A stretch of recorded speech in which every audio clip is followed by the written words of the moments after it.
नमस्कार दोस्तों, stock market studies में फिर से एक बार आपको बहुत-बहुत स्वागत है। तो आज मैं फिर से आपके सामने कुछ इम्पोर्टेंस कंपनी के अपडेट आपके साथ शेयर करूँगा। तो इस वीडियो को पूरा लास्ट तक देखिएगा और अभी तक आपने चैनल को सब्सक्राइब नहीं किया तो ज़रूर कर लीजिएगा। कंटिन्यूअसली इन्फॉर्मेशन और अपडेट्स पाने के लिए चैनल के ऊपर बने रहिएगा। तो चलो फटाफट देख लेते हैं कौन-सा कंपनी है इस वीडियो के अंदर। फर्स्ट जो कंपनी उसका नाम है टाटा स्टील लिमिटेड। देखिए टाटा स्टील के ऊपर सबसे पहले एक गुड अपडेट है जो मैं आपके साथ शेयर करूँगा। देखिए टाटा स्टील के ऊपर अगर आप देखा जाए तो हॉट स्टॉक यहाँ पे एक बात बताया जा रहा है और वो भी देखिए यहाँ पे बताया जा रहा है पिक टाटा स्टील पिक मतलब बाई का रिकमेंडेशन किया जा रहा है। देखिए ये बाई का रिकमेंडेशन पहले मैं आपको डिस्क्लेमर दे दूं, मेरे तरफ से नहीं है।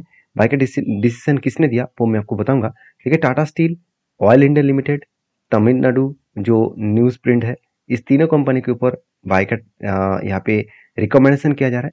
हेल्दी रिटर्न्स पाने का चांसेस है up to 14% in short term. तो इस तरीके से बात कौन बता रहा है, चलो मैं आपको वो भी दिखा देता हूँ। आप देख सकते हैं बाई बिनोय जी। बिनोय जी कौन है? बिनोय जी है senior technical and derivatives analyst और वो भी एचडीएफसी सिक्योरिटीज के ऊपर। तो उन्होंने एक अच्छा खासा मतलब सिचुएशन को समझते हुए उन्होंने कहा कि 14% के आसपास अपट्रेंड आने का चांसेस है। अभी देखिए आएगा कि नहीं आएगा वो तो अलग बात है। मेरा एनालिसिस क्या है, मैं किस तरीके से सोचता हूँ वो मैं आपके साथ शेयर करता करूंगा। देखिए बेसिकली टाटा स्टील के ऊपर मेरा खुद का एक ट्रेड ऑब्वियसली पहले से ही हो चुके हैं। वो ट्रेड बहुत लंबा जर्नी के बाद हुआ है। 2020 एक्चुअली 2021 में कंपनी के ऊपर यहाँ पे एक कप क्या बना, एक कप बना, उसके बाद एक हैंडल बटन क्रिएट हुआ और इसका जो लाइफ टाइम हाई था, लाइफ टाइम कहाँ पे था 152 के आसपास। तो फाइनली उस लाइफ टाइम हाई को कंपनी ने क्या क्या ब्रेक किया और ब्रेक जब किया तब एक शानदार तरीके से कफ विद हैंडल बटन का ब्रेकआउट और ब्रेकआउट कंफर्मेशन भी यहाँ पे कर चुके हैं। और जब भी यहाँ पे रिटेस्ट किया तब क्या बना, एक एंटी बना। एंटी बनने के बाद देखिए कंपनी धीरे धीरे करके क्या कर रहा है, ऊपर जाने का कोशिश कर रहा है। अगर ऊपर गए तो मैं कहाँ तक टारगेट लेकर चलूंगा, करीबन 210 रुपीज के आसपास। देखिए अभी यहाँ तक जाएगा कि नहीं जाएगा वो तो बात की बात है। मुझे जो पैटर्न्स दिखा उस बेसिस में मैंने यहाँ पे काम किया। जो टारगेट मतलब जो रेंज है, टारगेट रेंज जो बना है वो 43% के आसपास। देखिए इसको देखकर प्लीज ब्लाइंडली काम मत कर लेना, क्योंकि ये मेरा खुद का ओपिनियन है और मेरा ओपिनियन 100% गारंटी के साथ कोई प्रॉफिटेबल मुझे नहीं मिलता है। कभी कभी मुझे लॉसेस भी झेलना पड़ता है। तो मेरे रिस्क फंड मैनेजमेंट का, रिस्क मैनेजमेंट का कुछ अलग डिसीजन होता है। तो टाटा स्टील के ऊपर मैंने काम क्यों किया वो सबसे पहले आपको बता दूं। ये टाटा स्टील के ऊपर जो क्वार्टर रिजल्ट है वो फाइनली यहाँ पे आ चुके हैं। तो कंपनीज के ऊपर जो फाइनली सेल्स है वो कुछ सेम टू सेम लेवल में देखने को मिला। अभी एक्सपेंस मिटाने के बाद कंपनी का नेट प्रॉफिट जो पिछले सालों में भी लॉस था, पिछले क्वार्टर्स में भी लॉस था, उसको रिकवरी करके कंपनी इस बार प्रॉफिट हुआ। मान लेता हूँ कंपनी के ऊपर आधा से इनकम ज़्यादा नेगेटिव में था, जिसके चलते पिछले क्वार्टर्स में अच्छा खासा लॉसेस हुआ था। इसका मतलब ये नहीं हुआ कि कंपनी के ऊपर नेट प्रॉफिट को छोड़ दिया जाए। देखिए मान के चलिए आपके भी एक बिजनेस है और आपका दो दोस्त के बिजनेस के ऊपर भी आपने निवेश करके रखे हैं और उनमें से आपका बिजनेस में प्रॉफिट हुआ। अगर आपके एक दोस्त के बिजनेस के ऊपर प्रॉफिट हुआ, दूसरे बिजनेस के मतलब दूसरे दोस्त के बिजनेस के ऊपर लॉसेस हुआ, तो आपको भी तो लॉस लेना पड़ेगा। तो अल्टीमेटली आपको टोटल फिगर आउट, टोटल जो नेट प्रॉफिट है तीनों बिजनेस के मिलाकर, तो आपको वो देखना चाहिए।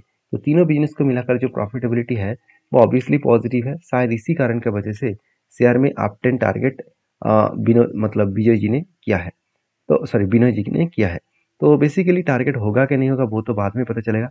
फिलहाल के लिए मैं इस कंपनी के ऊपर पॉजिटिव हूँ और मुझे इस तरीके से पैटर्न्स में बहुत बार मैं काम कर चुका हूँ और मुझे इस पैटर्न्स के ऊपर काम करना अच्छा लगता है, क्योंकि इस पैटर्न्स ज़्यादा से ज़्यादा पैटर्न्स हमेशा टारगेट अचीव कर लेते हैं बहुत टाइम तक।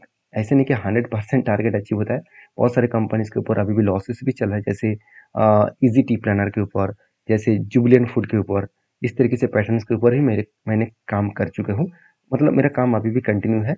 तो मेरा लॉसेस चल रहा है, कोई बात नहीं, मैं उस पैटर्न्स के हिसाब से कंटिन्यू जरूर करूंगा।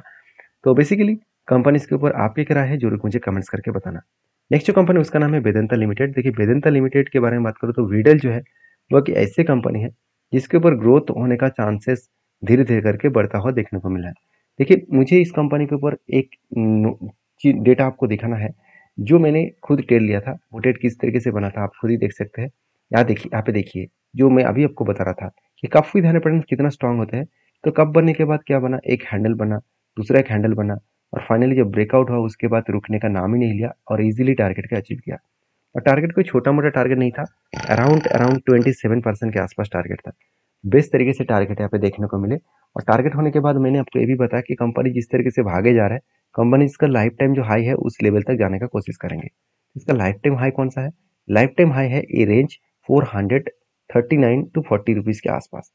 तो बेसिकली अगर चार्ट को देखेंगे तो वही लेवल तक कंपनी पहुंचने का कोशिश कर रहा है, जो लेवल कंपनी इसी तरीके से यू टर्न लेकर ऊपर जा रहा है। तो क्या सही में कंपनी अच्छा खासा है कि जिसके चलते इतना बड़ा मोमेंटम जर्नी फिर से रीबैक किया? देखिए, कंपनी के बिजनेस के बारे में बात करें तो कंपनी के अंदर बहुत सारे घोटाला केस भी है। कंपनी बहुत सारे ट्रिक्स यूज करके बिजनेस को अलग लेवल में रिप्रेजेंट किया है। तो देखिए, शायद इस तरीके से बिजनेस के ऊपर इसीलिए इंस्टीट्यूशन ज़्यादा से ज़्यादा ट्रस्ट नहीं करता है, क्योंकि एफआईएस के पास उतना होल्डिंग तो है, उतना ज़्यादा नहीं है। डीएस के पास होल्डिंग भी चलो मान लेता हूँ छोटे मोटे क्वांटिटी ऐड किया गया है, क्योंकि कंपनी अभी जर्नी अच्छा कर रहा है तो इसलिए क्वांटिटी ऐड भी किया है इंस्टीट्यूशन ने। और पब्लिक के पास, प्रोमोटर के पास भी देखा है तो अच्छा खासा होल्डिंग्स देखने को मिला। तो बेसिकली कंपनी के ऊपर जो बिजनेस हो रहा है, इस बार कंपनी का जो क्वार्टर रिजल्ट पब्लिश किया गया, वो देखिए कंपनी के ऊपर पिछले क्वार्टर की तुलना से सेम टू सेम रिजल्ट हुआ। और एक्सपेंस को मिटाने के बाद कंपनी का नेट प्रॉफिट 3000 करोड़ से 2200 करोड़ बना, और पिछले क्वार्टर्स को भी बीट नहीं कर पाए और पिछले साल को भी बीट नहीं कर पाया। मतलब कंपनी का नेट प्रॉफिट एक वीकनेस के हिसाब से देखने को मिला। बाकी कंपनीज के ऊपर आपके क्या राय है, जरूर मुझे कमेंट्स करके बता सकते हैं। क्योंकि कंपनी के ऊपर सबसे इंपॉर्टेंस पॉइंट मैं आपको बता दूं, कंपनी के कैश कन्वर्जन साइकिल्स, जो एक टाइम 100 दिन भी चला गया था और आज वो कैश कन्वर्जन साइकिल्स 33 डेज तक आ चुके हैं। मतलब कंपनी के ऊपर एक जो प्रेशराइज बनता हुआ देखने को मिला था, वो थोड़ा सा रिकवरी होता हुआ देखने को मिला है। शायद यही कारण की वजह से बड़े बड़े इंस्टीट्यूशन भी इस कंपनी के ऊपर एक टारगेट दे रहा है। वो टारगेट क्या है आप देख सकते हैं, वेदांता के ऊपर एक आप मूवमेंट और रिकवरी मूवमेंट का टारगेट यहाँ पे दिया जा रहा है। तो देखिए, CLSA जो मतलब उन्होंने क्या किया, बाइंग का रेटिंग दिया, और वो भी हिंदाल्को, वेदांता और साथ ही साथ एल्यूमिनियम, इस तरीके से कंपनी के ऊपर। तो एक्चुअली मैं जरूर कहूँगा, आप इस वेदांता कंपनी के ऊपर जब भी काम करने के लिए जाएंगे तो एक बार सोच समझ कर काम करना, क्योंकि मुझे नहीं लगता इस कंपनी एक बड़ा धमाका कर सकते, क्योंकि कंपनी माइनिंग इंडस्ट्रीज के ऊपर है और कंपनी के ऊपर बहुत सारे अंदर कुछ झोलझाल भी है, क्योंकि मैं उसके ऊपर एक डिटेल्स वीडियो भी आपके साथ शेयर किया था, कंपनी किस तरीके से पब्लिक को बेवकूफ़ बनाया।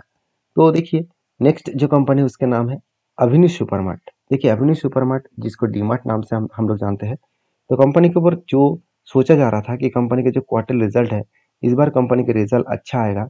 देखिए, थोड़ा सा रिजल्ट वीकनेस में देखने को मिले, क्योंकि कंपनी का सेल्स जो है, सेल्स का आंकड़ा थोड़ा सा कम हुआ। हाँ, एक्सपेंस कंपनी कंट्रोल में रखे, फिर भी कंपनी का ऑपरेटिंग प्रॉफिट और नेट प्रॉफिट देखा जाए तो ईयर ऑफ ईयर बेसिस में नेट प्रॉफिट अच्छा दिखा, 460 करोड़ से 560 करोड़ तक, और कंपनी का नेट प्रॉफिट 690 तक देखने को मिले। तो यहाँ पे एक चीज़ की मैं बात करूँ तो कंपनी के ऊपर एक अच्छा खासा मतलब सिचुएशन बनता हुआ देखने को मिले। और जो सिचुएशन है कंपनी का, इस बार result year of year basis में अच्छा खासा देखने को मिले, मगर क्वार्टर क्वार्टर बेसिस में कंपनी के रिजल्ट उतना खास नहीं है। बाकी आपकी क्या राय है जरूर कमेंट्स करना। और एज ए इन्वेस्टर, प्रोमोटर से लेकर एफएसडीएस पब्लिक, हर किसी के पास अच्छा खासा इन्वेस्टमेंट भी कंपनी के ऊपर देखने को मिला है। और इस इस कंपनी के ऊपर जो टेक्निकली चार्ट पैटर्न्स बना वो मैं आपके साथ शेयर करूँ तो कंपनी के ऊपर जो पैटर्न क्रिएट हुआ था, यहाँ पे देख सकते हैं शोल्डर, कम शोल्डर, उसके बाद बिग हेड, उसके बाद 2 बार शोल्डर बना, 3 बार शोल्डर बना, उसके बाद ब्रेकआउट हुआ और धीरे धीरे करके ऊपर जाने का कोशिश कर रहा है। और मुझे लगता है इजीली वो टारगेट को अचीव कर पाएंगे। अभी कितना टाइम लगेगा इस टारगेट पाने में मुझे, वो तो मुझे पता नहीं है, मगर अगर एंटी लेवल से अगर देखूँ तो टारगेट 21% के आसपास होने का चांसेस है। तो बेसिकली सारे पॉइंट्स मैं इसीलिए शेयर करता हूँ आपको, क्योंकि आपको पता चले कि कंपनी के ऊपर किस तरीके से सिचुएशन बनता है, किस तरीके से टेक्निकली चार्ट पैटर्न बनता है, जिसको आप एज ए रिसर्च के हिसाब से, आपके बैक टेस्टिंग के हिसाब से ले सकते हैं। मेरे तरफ से कोई भी बाय एंड सेल का रिकमेंडेशन कभी नहीं होता है, क्योंकि मैं कोई सेबी रजिस्टर्ड एडवाइजर नहीं हूँ। और आपको अगर काम करना है तो आपके सेबी रजिस्टर्ड एडवाइजर के साथ बातचीत करके ही काम करना। तो बेसिकली कंपनी के ऊपर गुड अपडेट है। कंपनी के ऊपर जो टारगेट रखा जा रहा है, और वो भी किसने रखा, मोतीलाल ओसवाल ने 5310 के आसपास। और साथ ही साथ जेफरीज ने इस टारगेट का मतलब एडजस्टमेंट भी किया है। 4300 के आसपास उनका पहला टारगेट था, वो टारगेट को रिड्यूस किया है 4200 के आसपास, मतलब थोड़ा सा टारगेट को उन्होंने कम किया। देखिए, कोई इंस्टीट्यूशन टारगेट बड़ा रख रहा है, कोई इंस्टीट्यूशन टारगेट छोटा रख रहा है, तो हर किसी का अलग अलग ओपिनियन होते हैं, तो मेरे भी इसी तरीके से कुछ ओपिनियंस है जो मैं आपके साथ शेयर किया हूँ। बाकी आप समझदार है, समझदारी से काम लीजिएगा। नेक्स्ट जो कंपनी है उसके बारे में बात करूँ, उसका नाम है कनारा बैंक।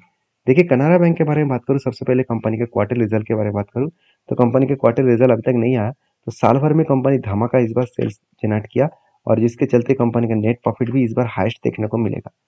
शायद यही कारण के वजह से कंपनी ने एक बहुत बड़ा डिसीजन लिया कि कंपनी का स्प्लिट देने का। कंपनी हर एक के बदले 5 शेयर आपको स्प्लिट के हिसाब से देने वाले हैं। मतलब कंपनी का फेस वैल्यू जो 10 रुपया था वो 2 रुपया बनने वाला है। तो मुझे लगता है एक अच्छा खासा हाई ग्रोथेबल सिचुएशन इस कंपनी के ऊपर देखने को मिल सकता है।